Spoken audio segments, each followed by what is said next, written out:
Bruno Marchal, l'équitation comportementale à Montpellier, par WhatsApp, hein, par téléphone quand vous êtes loin, ça marche très bien, les coachings à distance. Et vous pouvez vous offrir 15 jours de suivi également après le coaching, et c'est pour ça que ça marche si bien. Qu'est-ce que c'est l'équitation comportementale? C'est travailler sur le art du cheval, c'est-à-dire sur son comportement, sur le comportement du cheval, du cavalier. Et ensuite, vous allez pouvoir en profiter dans toutes vos disciplines. Toutes les disciplines sont au top, hein, en fonction de ce que vous avez choisi. Le Camargue, le dressage, le CSO, le trek, tout ce que vous voulez, c'est super. Alors, il y a dans l'équitation quelque chose qui m'a toujours surpris, c'est que quand je fais une discipline, je crois que les autres sont pas aussi bien que les miens, que l'équitation éthologique c'est mieux que le dressage c'est mieux que... Non, toutes les disciplines sont intéressantes, il suffit de les choisir. Et monter au licol, c'est pas mieux que monter avec un mort. Moi, je monte mes chevaux au licol, c'est comme ça, c'est pas mieux qu'au mort. Et je suis un peu déboussolé parfois de lire des choses sur YouTube où chacun dit moi j'ai raison et les autres ont tort. C'est assez particulier au milieu de l'équitation. En tout cas, ce qu'on fait là, c'est transversal à toutes les disciplines et ça peut être intéressé par toutes les disciplines. Alors aujourd'hui, on va parler de ce qui se passe quand le cheval a peur, pourquoi nous aussi on a peur et comment on peut rétablir les situations. Alors, j'ai pris quelques notes. Quand le cheval par exemple, alors on va prendre dans la nature, hein, pour simplifier au départ, le cheval est en train de brouter et un prédateur attaque, ou il croit qu'un prédateur attaque. Qu'est-ce qui se passe dans son corps? Eh bien, il va mettre en œuvre ce qu'on appelle le système nerveux autonome sympathique qui va modifier son corps, hein, qui va modifier en tout cas son homéostasie. Quand il broute, quand il est dans le pré, hein, quand vous n'êtes pas encore allé le chercher par exemple, il est en homéostasie, c'est-à-dire que toutes les composantes de son corps sont équilibrées. Ensuite, quand il va y avoir une peur, un choc émotionnel, eh bien, il va y avoir quelque chose qui va se passer. Et la digestion qui était en homéostasie, la régulation thermique, le taux de sucre, le taux sanguin, etc., qui était calme quand il était dans son pré, avant que vous arriviez, eh bien, tout d'un coup, le système sympathique va activer les glandes adrénaline notamment. Et c'est ce qui va mobiliser une grande quantité d'énergie. C'est pour ça qu'on se dit que quand le cheval a eu peur, parce que je n'ai pas fait ce qu'il fallait avant, eh bien il est parti à fond, il est parti ventre à terre, plein cul, comme on dit, etc. Donc cette quantité d'énergie qui est liée à l'adrénaline, liée au système sympathique, va faire que il va y avoir un équilibre interne qui va être rompu. Et il va falloir qu'il y ait trois choses pour que cet équilibre interne se rétablisse: une action sur le temps, une action sur le corps et une action sur l'environnement. Donc quand l'environnement va être à nouveau stable, eh bien le corps va diminuer en adrénaline et le système nerveux autonome lié à la sympathie va diminuer, c'est le parasympathique qui va prendre le relais, et pour ça il faut du temps. Donc il faut laisser du temps, il faut changer l'environnement, et il faut que le corps diminue cette adrénaline. Donc là où ça se complique, c'est que nous les humains, on a la même chose, sauf qu'en plus nous, on peut créer cette décharge d'énergie sympathique par nos pensées. J'ai peur quand je vois le pont.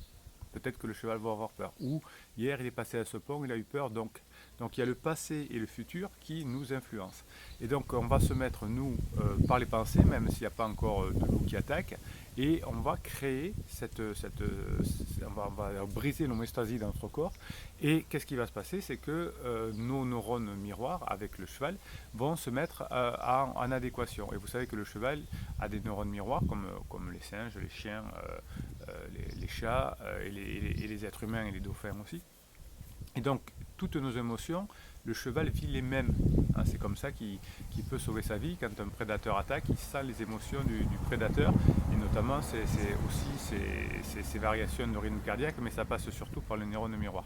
Et donc, dès que je vais, moi, anticiper ou penser au passé, je vais être dans le même état du point de vue de mes neurones miroirs. J'ai fait une vidéo sur les neurones miroirs il y a très peu de temps, pour la voir sur ma chaîne, qui explique exactement dans le cerveau ce qui se passe. Et donc là, à ce moment-là, cette homéostasie est rompue chez vous, et vous allez la transmettre au cheval. Donc qu'est-ce qu'il faut aussi? C'est changer d'environnement, hein, prendre du temps et attendre que le corps diminue en adrénaline. Et pour ça, vous avez des techniques que l'on voit en coaching, de respiration, de blocage mentaux, de déblocage émotionnel, etc. Donc quand vous allez voir votre cheval, si déjà vous êtes stressé par la journée, ou si vous avez peur de la veille, ou si vous ne le sentez pas, eh bien il faut d'abord descendre tout ça. La plupart des accidents arrivent lorsque j'ai un rendez-vous avec un copain, avec une copine pour partir en balade, pour faire mon cours, etc. Et je suis pas bien, je suis énervé, je suis triste, je suis dans une émotion de bas niveau. Eh bien, dès que je vais monter le cheval, il va le sentir par ses neurones miroirs et il va lui aussi détruire son homéostasie et c'est là qu'arrivent les chocs. Alors si je suis énervé moi-même, ben, je vais prendre un peu de temps, je vais faire une séance de leadership en liberté, je vais me reconnecter au cheval qui va lui reprendre confiance parce qu'il va avoir confiance en moi, c'est-à-dire qu'il va voir que je gère l'environnement, que je gère le temps, que je gère son corps et donc il va être rassuré et moi pendant ce temps, je vais prendre un temps effectivement où par rapport à l'environnement, le temps et mon corps, je vais calmer tout ça et je vais pouvoir ensuite faire du bon travail avec mon cheval. Je ne monte pas un cheval quand l'un des deux est en homéostasie, abîmé dans le système sympathique. Ça se peut pas, enfin ça se peut, mais c'est là où il y a les accidents. Donc si je vois que mon cheval est parti à des dérégulations homéostasiques, je descends, je me calme. Alors oui, il y a des disciplines, je sais, on m'a dit qu'il ne faut surtout pas descendre parce que, alors, je crois que l'idée inventée, c'est que le cheval croit qu'il a gagné. Alors non, les chevaux ne croient pas qu'ils ont gagné, ils ne sont pas dans la compétition. Enfin bon, il y a des trucs comme ça qui circulent.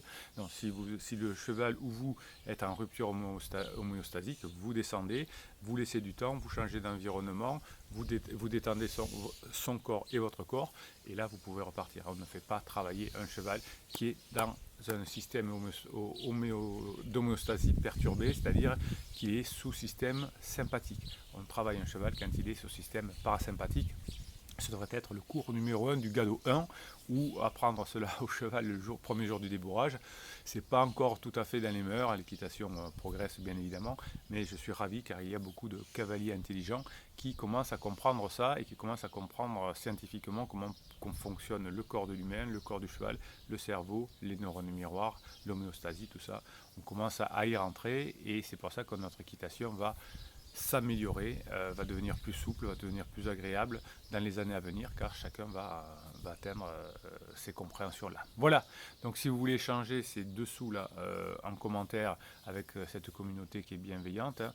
On est transdisciplinaire, on ne se critique pas ici, c'est comme ça. Il y a tant d'autres chaînes où on se jette des trucs à la figure. Ici, non, on est calme, on se parle, on s'explique, on partage nos expériences et c'est pour ça que je vous félicite et que je participe à vos discussions aussi. Si vous êtes généreux, vous mettez un pouce en l'air et YouTube se permettra de proposer cette vidéo à des cavaliers qui en ont besoin, qui sont en galère avec leurs chevaux. Grâce à votre pouce, hein, l'algorithme de YouTube pourra le proposer d'autant plus à des gens qui en ont besoin, qui auront tapé les petites requêtes nécessaires. Et puis abonnez-vous à cette chaîne car vous avez des posts tous les jours qui vous sont concernés. Et le moment où j'aime bien, c'est Bruno Marchal. Il vous dit à très bientôt.